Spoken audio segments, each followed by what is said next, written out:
Hi అండి, welcome to my channel. ఇప్పుడు నేను మీకు వినిపించబోయే కథ కొత్త కోడలు. కథలోనికి వెళ్దాము. నా పేరు సౌమ్య. నా పేరుకు విరుద్ధమైన స్వభావం నాది. అమ్మా నాన్నలకు ఒక్కగానొక్క కూతుర్ని కాబట్టి ఎంతో గారాబంగా పెంచారు. ఈ మధ్యనే బీటెక్ కూడా పూర్తి చేసుకొని ఖాళీగా ఉంటున్నాను అని చెప్పి ఇంక ఊరుకుంటారా పేరెంట్స్? మంచి పెళ్లి సంబంధం చూసి పెళ్లి చేశారు. ఒక్క పిల్ల అంత తొందర ఏంటంటారా? ఒక్క కూతుర్ని కదా, అందుకే తొందరపడ్డారు మరి. మా ఆయన పేరు శ్రీధర్. తనకి ఒక చెల్లెలు సరోజ. తనకి కూడా పెళ్ళైపోయింది. నాకు ఇంటి పనులు చేయడం అస్సలు రాదు. వంట చేయడం మొదలే రాదు. చేయాల్సిన అవసరం కూడా నాకెప్పుడూ రాలేదు. చదువుకుంటూ ఉండడం వల్ల అమ్మ కూడా నాకెప్పుడూ పనులు చెప్పేది కాదు. పెళ్లి చూపుల్లో నాకు వంట బాగా వచ్చని అబద్ధం చెప్పారు అమ్మ. అమ్మకి ఒకటే దిగులు, అత్తగారింట్లో నేను ఎలా చేస్తానో అని. మాకన్నా ఉన్నవారికి ఇచ్చి పెళ్లి చేశారు. పెళ్ళైనప్పటి నుంచి ఒకటే దిగులు, వంట చేయడం ఎలాగా అని. అత్తగారింట్లో అడుగు పెట్టానో లేదో నాతో పాటు మా పిన్ని, మా అక్క, మా చెల్లి కూడా వచ్చారు నాతోటి. కార్యక్రమాల వల్ల బాగా అలసిపోయి మంచి నిద్రలో ఉన్న నన్ను మా అత్తగారు వచ్చి, లేమ్మా పొంగల్ చేద్దువు కానీ అంటూ నిద్రలేపింది మా అత్తగారు. నేను పాయసం పేరు వినగానే గతుక్కున నిద్రలేచి ఉలికిపడ్డాను. మా అత్తగారి వాళ్ళ ఇంట్లో కొత్త కోడల చేత ఏదైనా తీపి చేయించే ఆచారం, దేవుడికి నైవేద్యం పెట్టడానికి ఆచారం ఉంది అని చెప్పారు. కనీసం టీ కూడా పెట్టడం రాని నేను పొంగలి ఎలా చేయాలా అని ఆలోచిస్తున్నాను. సౌమ్య, త్వరగా స్నానం చేసి రెడీ చెయ్యమ్మా, నేను పూజకు సంబంధించిన మిగతా పనులన్నీ చేస్తాను, కొంచెం త్వరగా చెయ్యమ్మా అంది మా అత్తయ్య. ఇప్పుడు ఏం చేయాలి? ఫస్ట్ స్నానం చేద్దాం, తర్వాత సంగతి తర్వాత అని వెంటనే అమ్మకి ఫోన్ చేశాను. అంతా విన్న అమ్మ పిన్నితో మాట్లాడి ఏం చెప్పిందో కానీ పిన్ని నాతో పాటే వంటగదిలోకి వచ్చి అన్నీ ప్రిపేర్ చేస్తే నేను స్టవ్ దగ్గర నిలబడి కలిగిపెట్టాను. మొత్తానికి పిన్ని వల్ల నా గండం ఇప్పటికీ గట్టెక్కింది. పాయసం తిన్నవారంతా అద్భుతంగా ఉందని చాలా మెచ్చుకున్నారు. మా అమ్మగారు మరి మా అత్తను ఉద్దేశించి, ఎప్పుడన్నా ఇంత అద్భుతంగా చేశావా, అమ్మాయి చూడు అమృతంలా చేసి పెట్టింది అని తిన్న వాళ్ళంతా కూడా సూపర్ అని చాలా మెచ్చుకున్నారు, అసలు విషయం తెలియక. ఈరోజు ఎందుకో ఆయన కూడా చాలా సంతోషంగా కనిపించారు. నేను వెళ్ళి మంచం దగ్గర కూర్చున్నా. నిన్ను నా భార్యను చేసినందుకు దేవుడికి చాలా ధన్యవాదాలు చెప్పుకోవాలి అంటే ఎందుకండి అని అమాయకంగా అడిగాను. ఎందుకంటే అమృతంలా వండి పెట్టే భార్య దొరికినందుకు. సౌమ్యంగా ఉండడమేనా, ఏదన్నా మాట్లాడతావా అంటూ ఆప్యాయంగా మాట్లాడుతున్నారు. ఏమండి, మీకు విషయం చెప్పాలి అన్నాను. చెప్పు. అది అది అని నేను చెప్పడానికి నసుగుతూ ఉన్నప్పుడు, త్వరగా చెప్పు. ఎవరినైనా ప్రేమించావా? కాదండి. మరి ఇంకేంటి? త్వరగా చెప్పు. నాతో ఏ విషయమైనా నిస్సంకోచంగా చెప్పొచ్చు, ఏమీ అనుకోను. మా అమ్మ వాళ్ళు మీతో ఒక అబద్ధం చెప్పారు. ఏంటది? త్వరగా చెప్పు. ఏం చెప్తున్నానో టెన్షన్గా ఉంది ఆయనకి. అదేంటే నాకు వంట చేయడం అస్సలు రాదండి. ఇంటి పని కూడా అంతంత మాత్రంగానే వచ్చు. ఎంత పని చేశావు! ఇప్పుడే దేవుడికి ధన్యవాదాలు చెప్పుకున్నారు, ఇంతలోనే నా ఆశలు అడియాసలు చేశావే. సరేలే, అందరూ పుట్టుకతోటి నలభీములు కారు కదా, ప్రాక్టీస్ చేస్తే అదే వస్తుంది, కంగారు పడాల్సిన అవసరం లేదు. ఇంకా ఈ విషయాల గురించి మర్చిపో. అయినా ఈ టైంలో ఆ విషయం అవసరం అంటావా? ఇంకా చుట్టాలందరూ బయలుదేరారు. మా పిన్ని వాళ్ళు వెళ్తుంటే నాకు చాలా దుఃఖం ముంచుకొచ్చింది. తెగ ఏడ్చి వాళ్ళందరినీ ఏడిపించి, వాళ్ళు వెళ్తున్నారన్న బాధ కన్నా కూడా నాకు వంట చేయడం రాదే అనే బాధే వాళ్ళు వెళ్తున్నప్పుడు నేను ఏడవడానికి ముఖ్యమైన కారణమైంది. అందరూ వెళ్ళిపోయారు. నేను బాధపడడం చూసి అందరూ నన్ను ఓదార్చారు. ఈ బాధతో కొంచెం ముభావంగా ఉండడం వల్ల కొత్త కోడలికి అప్పటికే ఏం పనులు చెప్తామని ఇంకా బాధ పెట్టడం ఎందుకు అనుకున్నారో ఏమో, మా అత్తగారి వంట వరపు అని ఇంకా నా జోలికి రాలేదు. నా బాధ పోగొట్టాలని ఆ ఊరు ఈ ఊరు తిప్పేవాడు మా ఆయన. మా రెండు కుటుంబాలకి బంధువులు చాలామందే ఉండడం వల్ల వాళ్ళింటికి వెళ్ళి అల్లం తినడానికే 2 నెలలు పట్టింది. అంతలో ఆషాఢమాసం రావడంతో నన్ను పుట్టింటికి పంపించారు. నా సంతోషానికి ఇంకా అవధులు లేవనకుండా పోయాయి. రాక ఇంటికి రావడంతో మా అమ్మ నన్ను ఎటూ కదలకుండా చూసుకోసాగింది. ఉదయం లేటుగా లేవడం, టీవీ చూడడం, నిద్రపోవడం, అదే నా దినచర్య. ఒకరోజు అకస్మాత్తుగా మా అత్తగారి నుంచి మా ఆయన నా కోసం ఊడిపడ్డాడు. బాధ, కంగారు ఒకవైపు, సంతోషం మరోవైపు. ఎంతో భారంగా ఊరికి బయలుదేరాను. మా అత్తగారు నాకు హారతి పట్టి లోపలికి తీసుకువెళ్ళింది. నేను మాత్రం వంట జోలికి వెళ్లకుండా చిన్న చిన్న పనులు, ఇల్లు సర్దటము, ఇల్లు చిమ్మడము, బండలు తుడవడము, బట్టలు మడత పెట్టడం అలాంటి చిన్న చిన్న పనులు చేస్తూ ఎలాగో ఎస్కేప్ అయ్యేదాన్ని. అలా చిన్నగా ఇంటి పనులు కొంచెం నేర్చుకున్నాను. ఇంకా వంట పని మాత్రమే మిగిలింది. వంట ఎప్పుడు నేర్చుకోవాలో ఏమో అని ఒకటే దిగులు నాకు. నేను ఒకటి తలిస్తే దైవం ఇంకోటి తలిచినట్టు మా ఆయనకి వేరే ఊరు ట్రాన్స్ఫర్ అయింది. ఇంకేముంది, ఆయన వెంట నన్ను తీసుకెళ్ళాడు. అత్తమ్మ మామయ్య దగ్గరుండి మరీ అన్నీ సిద్ధం చేశారు. కొత్తగా అద్దె ఇల్లు మాట్లాడారు. కావాల్సిన సామాగ్రి సమకూర్చారు. ఒక 4 రోజులు ఉండి వెళ్ళారు. నీకు ఏమీ ఇబ్బంది లేదురా, అమ్మాయి అమృతంలాగా వండి పెడుతుంది, ఎంతైనా నువ్వు అదృష్టవంతుడివిరా అంటూ వాళ్ళు వెళ్ళిపోయారు. ఇప్పుడు ఇంట్లో మేమిద్దరమే. కాఫీ కలిపి ఇద్దరికీ తనే తెచ్చిచ్చేవాడు.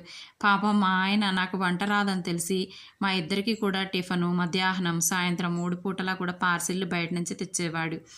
మా అమ్మ చేతి వంటకి అలవాటు పడిన నేను బయట భోజనం తినలేక ఇబ్బంది పడేదాన్ని. కానీ తప్పదు. ఈ ఫుడ్ తిని మా ఆరోగ్యం పాడైపోయింది. ఒకరోజు మా పక్కింట్లో ఉండే బామ్మగారు వచ్చారు ఇంటికి. అన్ని విషయాలు ఆరా తీసింది. సౌమ్య, మీ ఆయన ఏంటో కవర్ల మీద కవర్లు బయట నుంచి తెస్తుంటాడు, ఏంటవి సౌమ్య అని అడిగింది బామ్మగారు. నాకేమో వంట చేయడం రాదు అని, అందుకని మా ఆయన బయట నుంచి పార్సిల్స్ తీసుకొస్తున్నాడు ఇద్దరికి. సౌమ్య, ఏమీ అనుకోకుంటే నీకు ఒక మాట చెప్తాను, వింటావా అమ్మా? ఎంత మాట అన్నారు బామ్మగారు, మీరు మా ఇంట్లో ఒకరుగా భావిస్తాను. మీరు మా మంచి కోరేవారే కదా, చెప్పండి వింటాను. అదేంటంటే అమ్మ, అలా బయట నుంచి తీసుకొచ్చుకోవడం మంచిది కాదని నా అభిప్రాయం. నిన్ను నా మనవరాల్లా అనుకొని ఈ మాట చెబుతున్నాను. ఏమనుకో మాకు. మరేం చేయమంటారు బామ్మగారు? నాకేమో వంట అసలే రాదాయే. ఇప్పటి వరకు ఒక్కసారి కూడా గరిటె పట్టుకోలేదు. నిజమే సౌమ్య, కానీ అన్ని పనులు అందరికీ పుట్టుకతోటే రావమ్మా, నేర్చుకుంటే వస్తాయి. అది వంట అయినా సరే, వేరే ఇంకేదైనా సరే. మాకు మీకన్నా చిన్న వయసులోనే పెళ్ళిళ్ళు చేసేవారు. అంత చిన్న పిల్లలమైనా మేము నేర్చుకోలేదా? నేర్చుకోవాలని ఉంటే ఏదీ పెద్ద కష్టం కాదు. మన మనసులో ఉండాలి.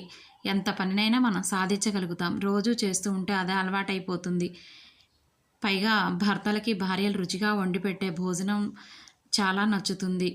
ఒక్క అడుగు కూడా ఇంకా ముందు ఉంటారు సౌమ్య. ప్రేమలో, భర్త ప్రేమ పొందడంలో తొలిమెట్టు తన వంట ద్వారానే సాధ్యం చేసుకోవాలి. సాధ్యమైనంత వరకు నువ్వే వండి పెట్టేలా చూసుకో సౌమ్య. భర్తలకి హోటల్ భోజనం అస్సలు అలవాటు చేయకూడదు. భార్య ఎంత రుచికరంగా వండి పెడుతుందో భర్త అంతే ప్రేమగా తనని చూసుకుంటాడు. తనకిష్టమైనవన్నీ పెట్టినట్లయితే తన మనసు సంతోషంగా ఉంటుంది. దానివల్ల నీ జీవితం కూడా సంతోషంగా ఉంటుంది. ఆ తర్వాత నీ ఇష్టం అమ్మా అని బామ్మ చెప్పింది. అవును, బామ్మ చెప్పిన మాట కూడా నిజమే అనిపించింది. ఆ రోజు నుంచి బయట ఫుడ్కి చెక్ పెడదాం అనుకున్నా. ఎలాగైనా సరే నేనే వంట ట్రై చేయాలని అనుకున్నాను. విపరీతంగా ఆకలి వేస్తుంది, కానీ ఎలా? అప్పుడప్పుడు కాదు. ఇప్పటి వరకు మొత్తం మీద 4-5 సార్లు మాత్రమే వంటగది మొహం చూశాను. ఇప్పుడు ఏం చేయాలి భగవంతుడా? ఫ్రిడ్జ్లో ఏమన్నా ఫ్రూట్స్ ఉన్నాయేమోనని చూసా. ఫ్రిడ్జ్లో ఆపిల్స్ తప్ప ఇంకేమీ లేవు. అది కూడా 2 వీటితో ఆకలి తీరేటట్లు లేదనుకొని ఏదన్నా చేద్దామని నిర్ణయించుకున్నాను. ఏం చేయాలా అని ఆలోచిస్తూ ఉండగా కబ్బోర్డ్లో బ్రెడ్ కనిపించింది. బ్రెడ్తో ఏం చేద్దామా అని ఆలోచిస్తుండగా ఒక ఐడియా వచ్చింది. నూనె వేసి దాన్ని వేయించి ఇంట్లో ఉన్న తేనెతో కలిపి బ్రెడ్ ముక్కలు తిన్నాను. చాలా బాగా అనిపించాయి. ఆయన కూడా అదే పెట్టాను. ఆయనకు కూడా బాగా ఆకలి మీద ఉన్నారు కాబోలు ఇష్టంగా తిన్నాడు. నీ ఫస్ట్ వంటకం ఇదా, చాలా బాగుంది అని మెచ్చుకున్నాడు. నాకు కూడా చాలా బాగా ఇష్టం ఉన్నట్లు అనిపించాయి. నా మీద నాకు ఆత్మవిశ్వాసం వచ్చింది. మా ఆయనకి కొత్త కొత్త రెసిపీలు పరిచయం చేయాలనుకున్నాను. ఏమండి, మధ్యాహ్నం ఏం కూర చేయను అని అడిగాను. ఆయన గురించి ఆలోచించి బెండకాయ ఫ్రై చేస్తావా అని అడిగాడు. ఓ తప్పకుండా అండి. మార్కెట్కి వెళ్ళి 1/2 కేజీ బెండకాయలు తీసుకొచ్చాను. వాటిని కూర ఎలా చేయాలో తెలియదు. వెంటనే అమ్మకు ఫోన్ చేసి ఏం కూర చేయాలో అడిగాను. బెండకాయలు కడిగి కొంచెం నూనె వేసి పోపు పెట్టి అందులో వేసి దోరగా వేయించు అని చెప్పింది. అంతేనా అని కర్రీ చేయడానికి ఉపక్రమించాను. బియ్యాన్ని కడిగి పొయ్యి మీద పెట్టాను. బెండకాయలు కోసి నీటిలో వేశాను. పోపు పెట్టి బెండకాయ ముక్కలు అందులో వేశాను. ఎక్కడ తేడా జరిగిందో తెలియదు, కానీ కూర అంతా బంక బంకగా, జిగట జిగటగా అదో రకంగా తయారైపోయింది. అన్నం ముద్ద ముద్దగా మెత్తగా అయింది. ఆయన వస్తూ వస్తూ బయట నుంచి, ఆహా ఏం మంచి వాసన వస్తుంది, సువాసన, త్వరగా పెట్టు, ఆకలేస్తుంది అంటూ ఫ్రెష్ అయ్యి భోజనానికి కూర్చున్నాడు. చేసిన వంట గిన్నెలన్నీ పెట్టి ఆయన ముందు పెట్టాను. ఆయన ఉత్సాహంగా పళ్ళెం ముందు పెట్టుకొని కూర్చున్నాడు. మొదట అన్నం వడ్డిచ్చా. పళ్ళెంలో ఉన్న అన్నాన్ని చూసి ఇది అన్నమా సంగట అంటూ డౌట్గా నా వైపు చూశారు. నాకెందుకో అంత పెద్ద డౌట్ వచ్చింది. ఏం లేదు బంగారం, ఊరికే జోక్గా అన్నాను. కొంచెం కోపంగా అదే అన్నం కాకపోతే కొద్దిగా మెత్తగా ఉడికింది అంతే. చేసే వాళ్ళకి తెలుస్తుందిలే కష్టాలు అంటూ బెండకాయ వేపుడు వడ్డించాను. అయ్య బాబోయ్, ఇదేంటి ఇట్లా ఉంది తీగలాగా. ఏమోనండి, మరి బెండకాయలు మంచివి కాదు అనుకుంటా. అందుకే కర్రీ ఇలా తయారైంది. పాపం నా కోసం గబగబా 2 ముద్దలు నోట్లో వేసుకొని పరుగో పరుగు. తర్వాత నేను కూడా తిన్నాను. ఏం బాలేదు ఆ కూర. కూర ఉప్పు లేదు, కారం లేదు. పాపం ఎలా తిన్నాడో ఏంటో అనుకున్నాను. మా ఇంట్లో జరిగిన ఇన్సిడెంట్ గుర్తొచ్చింది. పాపం మా అమ్మ ఏ రోజు మెత్తగా ఉండి ఉంటే చాలు, అలిగి తినకుండా ఉండేదాన్ని. ఇంకా బెండకాయ కూర అయితే ముక్కలు ముక్కలుగా కరకరలాడుతూ క్రిస్పీగా క్రంచీగా ఉండాలని కోరుకునేదాన్ని. ఇప్పుడు అర్థమవుతుంది అమ్మ విలువ. అన్నం వండడం నేర్చుకోవడానికే ఎన్ని రోజులు పట్టింది, ఇంకా కూరలు ఎప్పటికి నేర్చుకోవాలి అనుకుంటూ. అయినా తలుచుకుంటే సాధ్యం కాంది ఏముంది అని ధైర్యం తెచ్చుకొని మళ్ళీ రొటీన్లో పడిపోయాను. ఇంతలో మమ్మల్ని ఒకసారి చూసిపోదామని మా ఆయన బెస్ట్ ఫ్రెండ్ ఒక ఆయన వచ్చాడు. ఆయన బెస్ట్ ఫ్రెండ్ కావడం వల్ల మా ఆయన భోజనానికి అన్ని ఏర్పాట్లు చూడమని చెప్పారు. మీ ఫ్రెండ్కి ఏం స్పెషల్ చేయాలి, నువ్వు స్పెషల్ అవి ఇవి అని హైరాణ పడమాకు, వాడికి పప్పుచారు అంటే చాలా ఇష్టం. వేడి వేడి అన్నంలో పప్పుచారు, అప్పడాలు, పెరుగు ఉంటే చాలు, ఇంకేం అవసరం లేదు వాడికి, అవే మహాప్రాణం. ఇప్పుడే అలా బయటికి వెళ్ళొస్తామంటూ వెళ్ళారు. అన్నం కరెంట్ కుక్కర్లో పెట్టాను. ఈ కరెంట్ కుక్కర్ కనిపెట్టిన వాళ్ళకి దండం పెట్టుకోవచ్చు. వాళ్ళకి ఖచ్చితంగా నాలాంటి వైఫే ఉండి ఉంటుంది. లేకపోతే మాడిన అన్నం, ఉడకని అన్నము తినాల్సి వచ్చేది. పప్పుచారు పలచగా ఉంటేనే వాడికి నచ్చుతుంది అని చెప్పాడని మా ఆయన కొంచెం కందిపప్పు వేసి ఉడికించాను. ఈలోపే అన్నం అయింది. ఇంకా అప్పడాలు వేయించడానికి నూనె పెట్టాను. కొంచెం కొంచెం నూనె కాగిన తర్వాత అప్పడం నూనెలో వేశాను. సరిగా పొంగలేదు. హై ఫ్లేమ్లో పెట్టి అప్పడాలు వేశాను. నల్లగా మాడిపోయాయి. పప్పుచారు చాలా బాగా చేయాలని నిర్ణయించుకొని అన్ని రకాల ఏర్పాట్లు చేసుకున్న. ఉప్పు, కారం, పసుపు అన్నీ వేసి కలియబెట్టి తాలింపు వేశా. ఇంతలో మా వారు సౌమ్య వంట అయిందా అని అడిగారు. ఇక్కడ మేము వెయిటింగ్ అని తొందర పెట్టడంతో హడావుడిగా అన్ని డైనింగ్ టేబుల్ మీద సర్దాను. సౌమ్య, మేమే వడ్డించుకుంటాము, నీకేదన్నా పని ఉంటే వెళ్ళి చేసుకోపో అంటే సరేలే అని చిన్న చిన్న పనులుంటే చేయడానికి వెళ్ళాను. అవి పూర్తి చేసి వచ్చేలోపే వాళ్ళు తినడం అయిపోయింది. ఏంటి ఇంత స్పీడ్గా కానిచ్చేశారు అనుకుంటున్నాను. ఇంతలో మాకు బయట పని ఉందని చెప్పి బయటికి వెళ్ళారు.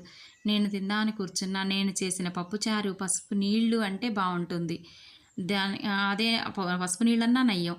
పప్పుచారులో పసుపు ఎక్కువ చేదుగా ఉంది. సాయంత్రం మా ఆయన వచ్చారు. ఏంటండి, మీతో పాటు మీ ఫ్రెండ్ రాలేదు, నీ వంట ఒకసారి తిన్న తర్వాత బుద్ధి ఉంటే మళ్ళీ మనం మా ఇంటి మొహం చూస్తాడా? అయినా మీ అమ్మా నాన్న ఎంత మోసం చేశారు, పని పాట నేర్పించకుండా మమ్మల్ని చంపుతున్నారు అంటూ కోపంగా కేకలేసి 4 దెబ్బలు కూడా వేశారు. నాకు చాలా బాధేసింది.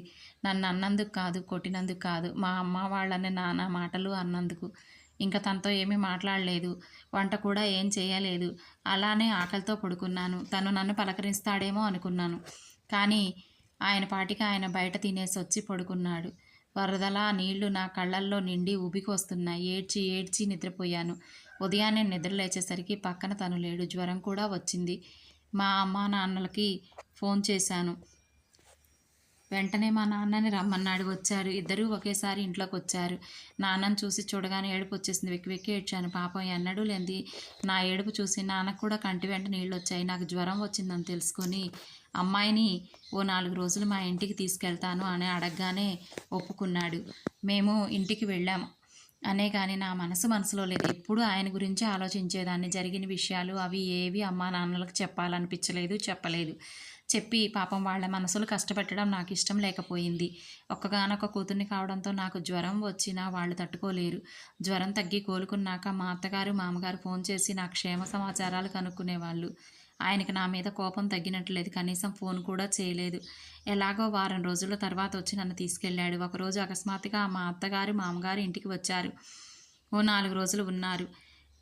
అమ్మాయి ఏదైనా విశేషమా అని అడిగారు. 3వ నెల అని చెప్పా. ఇంత లేటుగా నా అమ్మ చెప్పేది శుభవార్త, దానికోసమే కదా మేము ఇంతగా ఎదురు చూసేది అంటూ నన్ను చాలా జాగ్రత్తగా చూసుకునేవాళ్ళు. నా కోసమే వాళ్ళు మరికొన్ని రోజులు ఉన్నారు. నన్ను మాత్రం ఏ పని చేయనిచ్చేవాళ్ళు కాదు. పాపం వాళ్ళు మాత్రం ఎన్ని రోజులు ఉంటారు? వాళ్ళకి పనులు ఉండడంతో ఊరికి వెళ్ళారు. ఇంతలో నాకు వేవిళ్ళు స్టార్ట్ అయ్యాయి. ఏం తిన్నా అంతా వాంతి అయ్యేది. దాంతో బాగా నీరసపడిపోయాను. దాంతో నా కోసం మా సంరక్షణార్థం అమ్మ వచ్చింది. దీంతో మా ఆయనకు నా వంటలు తిని రుచి చూసే బాధ తప్పిపోయింది. ఆ విధంగా మా ఆయన నా వంట తినే అదృష్టానికి నోచుకోలేదు. మా అమ్మ మా వారికి రకరకాల వెరైటీలు చేసి పెట్టేది. ఈసారి అమ్మ నన్ను వంటింట్లోకి వెళ్ళనిచ్చేదే కాదు. ఏ మాటకి ఆ మాటే చెప్పుకోవాలి. మా అమ్మ చాలా బాగా వంట చేస్తుంది. ముఖ్యంగా పప్పుచారు, ఇడ్లీ వగైరాలన్నీ చాలా బాగా చేస్తుంది. నేను అప్పుడప్పుడు ఇడ్లీ లాంటివి ట్రై చేస్తుండే. కానీ నేను వంట చేసిన ప్రతిసారి ఆయన గుర్తుపట్టి ఇది మీ అమ్మాయి చేసిన వంటే కదా అని అడిగేవాడు. మా ఆయన నా వంటలకి పేరు పెట్టడమే కానీ ఎప్పుడూ ఇంటి పనుల్లో కానీ వంట పనుల్లో కానీ సహాయం చేసిందే లేదు. గర్భిణీగా ఉన్నప్పుడు కూడా అన్ని పనులు చేసేదాన్ని. నా స్నేహితులతో మాట్లాడినప్పుడు వాళ్ళ భర్తల గురించి చాలా గొప్పగా చెప్తూ ఉండేవాళ్ళు. వాళ్ళ అదృష్టానికి మురిసిపోయేదాన్ని. ఇంటి పనులతో నాకు తీరిక ఉండేది కాదు. ఇప్పుడు నేను బాగా వంట చేయటం నేర్చుకున్నాను. నేను చేసిన కూరలకి పక్కింటి వాళ్ళకు ఇచ్చినప్పుడల్లా వాళ్ళు మెచ్చుకుంటూ ఉండేవాళ్ళు. ఇంకా నాకు నెలలు దగ్గర పడటంతో పురుడు కోసం పుట్టింటికి వెళ్ళాను. నార్మల్ డెలివరీ అయింది. అబ్బాయి పుట్టాడు. అందరి ముఖాల్లో ఆనందం వెల్లివిరిసింది. మా ఆయన ముఖంలో ఒకంత గర్వం కూడా కనిపించింది. మా అత్తగారు వాళ్ళు గురించి ఇంకా చెప్పనవసరమే లేదు. బాబు పుట్టిన ఒక సంవత్సరం ఒక నెల రోజులకి తర్వాత పాప పుట్టింది. నాకు ఒక బాబు, ఒక పాప. నిజం చెప్పాలంటే నా పిల్లల కోసమే నేను బాగా వంట చేయటం నేర్చుకున్నాను. అమ్మ నాకు అది చెయ్యి, అమ్మ నాకు ఇది చెయ్యి అంటే నేను విసుక్కోకుండా అన్నీ చేసి పెట్టేదాన్ని. వాళ్ళ అమ్మ ఇది చాలా బాగుంది, అది చాలా బాగుంది అని చెప్తే చాలా సంతోషపడేదాన్ని. ప్రస్తుతం మేము మా అత్తామామలతో కలిసే ఉంటున్నాం. మా ఆయనకు నా వంటలకు పేరు పెట్టే అవకాశం ఇప్పటి వరకు ఇంకా ఇవ్వలేదు. ఇక మీదట ఇవ్వను కూడా. వంట నేర్చుకోవడం కష్టం కావచ్చు, కానీ అసాధ్యం మాత్రం కాదు కదా అని నా అభిప్రాయం. అమ్మ వాళ్ళ ఇంట్లో ఎప్పుడూ వంటింట్లోకి అడుగు పెట్టని నేను వంటింట్లో నుంచి కాలు బయట పెట్టడానికి అవకాశం లేకపోయింది. ఇప్పటికీ నేను వంట చేస్తున్నా. ఇక మీదట కూడా చేస్తాను. మీరు ఏమీ అనుకోనంటే ఇక్కడ కొన్ని విషయాలు వంట నేర్చుకోవడం పెద్ద బ్రహ్మ విద్య ఏమీ కాదు కదండీ.